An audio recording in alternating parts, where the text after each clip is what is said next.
Les relations contractuelles dans le football local ivoirien ont connu un changement important. Si elles étaient limitées à une durée minimale de 3 ans, aujourd'hui les deux parties peuvent s'accorder à partir d'une seule année. Même dans une discipline collective, le temps de passage des acteurs reste individuel et dépend de plusieurs critères.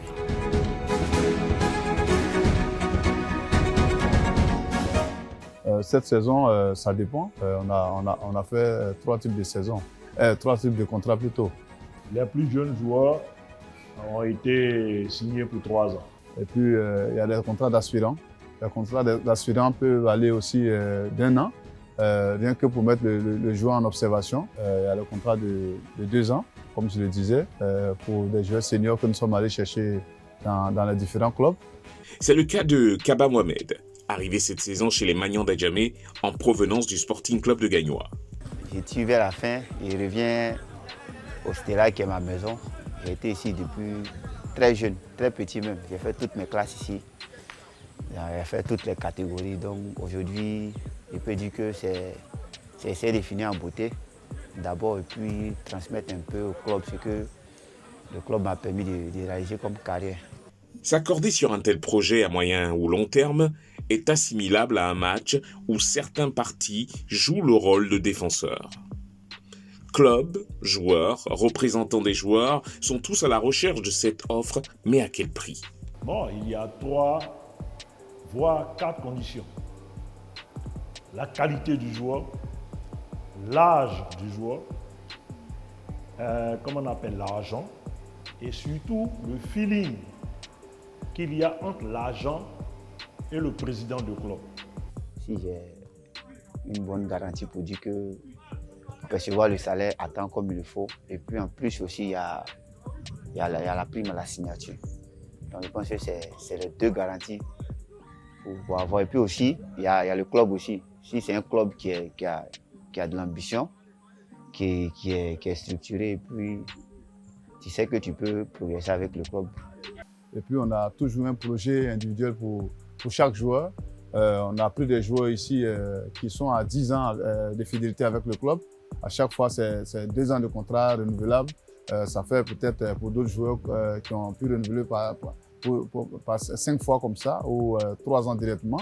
Donc, véritablement, je pense que les critères, c'est par rapport à la qualité du joueur, c'est par rapport au profil et puis c'est par rapport aussi au projet sportif qu'on a envie de mettre en place autour de ce joueur-là en l'intégrant véritablement au sein du club.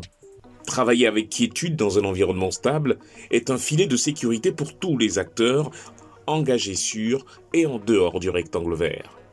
Un ensemble de profits qui permet d'obtenir la meilleure performance de chaque camp. À mon avis personnel, pour signer un contrat longue durée, en même temps, c'est une garantie pour le joueur. Si jamais ça se passe mal la première saison, et puis forcément le foot, il y a des choses où on ne peut pas contrôler. Voilà, il y a les blessures, il y a la méforme, il y a aussi l'adaptation. Si c'est un nouveau club, tout ça. Donc en même temps, ça peut être avantageux pour le joueur. Il peut rater sa première saison. Voilà, il peut rater sa première saison. Et puis aussi, derrière ça, c'est que si ça se passe bien, qu'un autre club veut le joueur, on peut tenter de faire racheter le contrat. Donc, il y a une plus-value aussi pour le club. Le club, dans un premier temps, se garantit pendant 3 ans les services du joueur, donc une certaine quiétude. Et deuxièmement, si le joueur est jeune, permettre sa progression. Et si le joueur est au-delà de 25 ans, s'assurer de ses services. L'atteinte des objectifs est la conséquence des actes et choix effectués. Pour garder le sourire en fin de saison, autant pour le joueur que pour le club, il est nécessaire, voire obligatoire, de faire preuve de stabilité. Lorsque le joueur il a moins de 23 ans, nous, en tant que conseillers intermédiaires et entre guillemets propriétaires des joueurs et formateurs des joueurs, nous préférons que le joueur de moins de 23 ans signe un contrat de 3 ans pour la stabilité et surtout pour lui permettre de progresser au sein du club.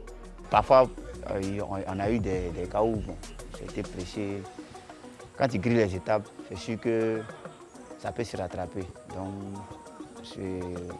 mon mot de fin, c'est sous forme de conseil. Donc, on fait la priorité à la progression. C'est la progression qui peut faire, qui peut déterminer la durée même d'une carrière et puis aussi dans la plus-value du joueur même.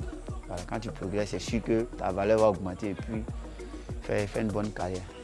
Pour le club, c'est surtout garder ses joueurs, garder ses meilleurs joueurs pour pouvoir avoir une équipe véritablement solide. Une équipe solide pour pouvoir bien compétir, bien rester aussi dans la compétition et puis atteindre les objectifs du club.